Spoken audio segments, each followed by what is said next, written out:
Hi අදත් ආදරෙන් පිළිගන්නවා කුකින් විත් දිලා YouTube channel එකට ඔයාලව. ඉතින් මාව subscribe කරපු හැම දිනාටම ගොඩක් ස්තුතියි. ඉතින් ඔයා මගේ channel එකට අලුත් කෙනෙක් නම් subscribe කරලා එකතු වෙන්න කියලා ආදරෙන් මතක් කරනවා. ඉතින් ඔයාලගේ වටිනා comment එකත් මට දාන්න මම උයන දේවල් හොඳයිද කොහොමද කියලා. ඉතින් අද අපි යන්නේ මොනවාද? එහෙනම් බලමු අද මොනවාද මම හදන්න යන්නේ කියලා. මේ මොනවාද? ගොඩක් අය ඉතින් මේක දන්නවා පිටරට කට්ටිය ගොඩාක් මේක පාවිච්චි කරනවා. මේකේ නම ෆිනෝකි. අද මම හදන්න යන්නේ කොස්මැල්ලුම. ගොඩක් අය පිටරට ආවම ලංකාවේ දේවල් හොයනවනේ. ඉතින් කොස්මැල්ලුම් කන්න ගොඩාක් අය ආසයිනේ. මේ ෆිනෝකි කොස්මැල්ලුම් වගේම රසට හදන්න පුළුවන්. ඉතින් අපි අද මේකෙන් කොහොමද රසට කොස්මැල්ලුමක් හදාගන්නේ කියලා බලමු.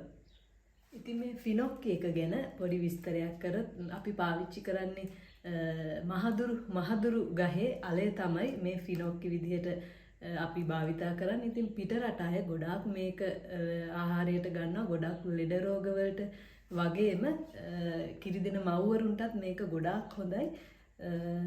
මේ මහදුරු ගහේ මේක අලේ මේ මහදුරු ගහේ මලෙන් තමයි මහදුරු ගන්නෙ.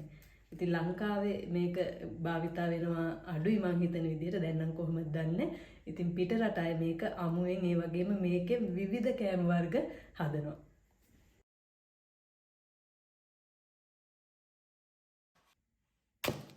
අපි දැන් බලමු මේ ෆිනොක්කි එක කොහොමද කපා ගන්න කියලා. ඉතින් ඔයාලට gediya පුටින් ඕනනම් සෝදලා ගන්නත් පුළුවන්. මං කෑලි කපලා සෝදලා ගන්න. ඉතින් මේ විදිහට තමයි දෙපැත්ත කපලා අයින් කරලා පොත්ත සවුත් වෙලා තියෙනවා නම් ඒකත් අයින් කර හැකි. දැන් මම මේ අලුත් ඒවා අරගෙන තියෙන නිසා සවුත් වෙලා නැහැ. මම දෙපැත්ත විතරයි කපලා අරගන්නේ. ඊට පස්සේ හතරට විතර කෑලි කපලා මම හොඳින් සෝදගෙන මේක හොඳට හීනිවට කපා ගන්නවා.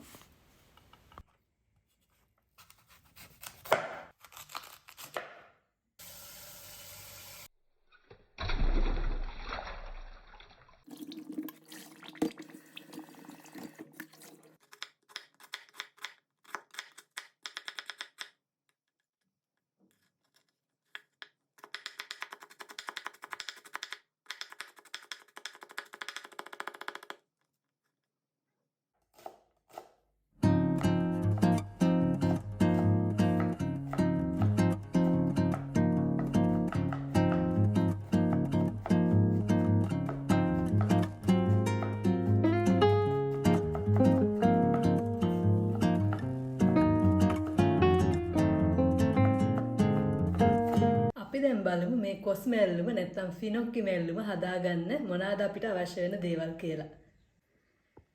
හීනියට කපාගත්ත ෆිනොක්කි, ඒ වගේම අපිට ඕන වෙනවා ගම්මිරිස්, කහ කුඩු, ඒ වගේම හීනියට කපාගත්ත ලුණු බෑයක්, සුදු ලුණු ගෙඩි 4-5ක්, ඒ වගේම අපිට කොච්චි ඕන වෙනවා, ඔලිව් තෙල්, ඒ වගේම අබ ඕන වෙනවා, රම්පේ කරපිංචා, සියඹලා පොඩි කෑල්ලක් අපිට අවශ්‍ය වෙනවා. ඒ වගේම අපිට අත්‍යවශ්‍යම වෙන දෙයක් තමයි පොල්. ප්‍රෙෂ් පොල් නැති අය ඩෙසිකේටඩ් කොකනට් උත් මේ සඳහා ඔයාලට ගන්න පුළුවන්. මේ දේවල් තමයි අපිට මේ ෆිනොක්කි මැල්ලුම හදන්න අවශ්‍ය වෙන දේවල්. ඉස්සර මම අබතේ හැඳි කාලක් විතර දාගන්නවා. ඊට පස්සේ මම ගම්මිරිස් හැඳි කාලක් විතර දාගන්නවා. සුදු ලුණු මම පොතුත් එක්කමයි දාගන්නේ. කරපිංචා, ලුණු, මේ නයි මිරිස් කරලෙන් භාගයක් දාගන්නවා. මේ නයි මිරිස් කරලෙන් මම භාගයක් දාගන්නේ මේක රස වගේම ගොඩක් සැර නිසා. දැන් අපි මේ ටිකම හොඳට කොටා ගමු. කොටා ගත්තට පස්සේ අපිට පුළුවන් මේකට පොල් එකතු කරන්න. පොල් ටිකක් දාලා මේක හොඳට කොටා ගත්තාම ගොඩක් රසයි. ඊට පස්සේ අපි මේ එකම ලුණු එකතු කරගන්නවා. රස අනුව යන ලුණු එකතු කරගන්න. ඒත් එක්ක මම කහ කුඩු එකතු කරගන්නවා.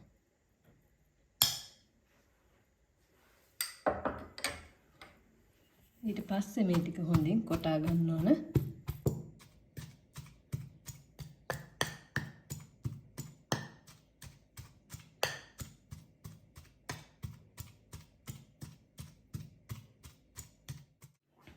දැන් අපි පොල් එකත් කොටාගෙන ඉවරයි. දැන් අපි බලමු කොහොමද මේක හදාගන්නේ කියලා.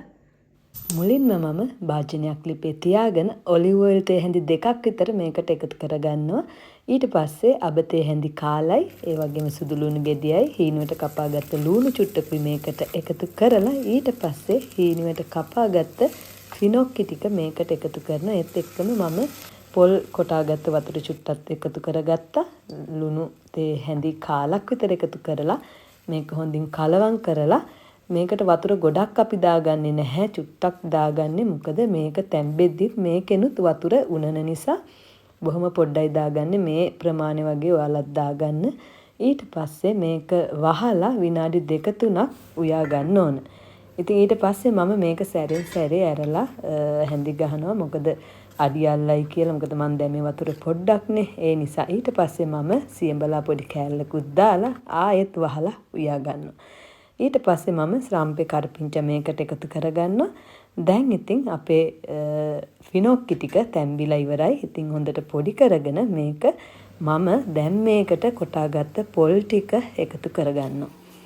ඒවත් එකතු කරගෙන හොඳට කලවම් කරලා විනාඩියක් විතර මම මේක උයා ගන්නවා.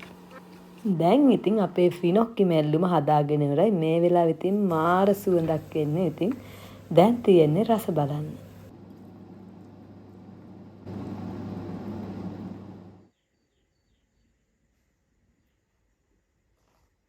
ඔන්න ඉතින් අපේ ෆිනොක්කි මැල්ලුම හදලා ඉවරයි. දැන් තියෙන්නේ රස බලන්න. සුවඳ ඉතින් කොස් මැල්ලුම වගේම ඒ විදිහටම හදලා මේක රස බලන්න පුළුවන්. දැන් ඉතින් අපි බලමු මේක කොහොමද කියලා.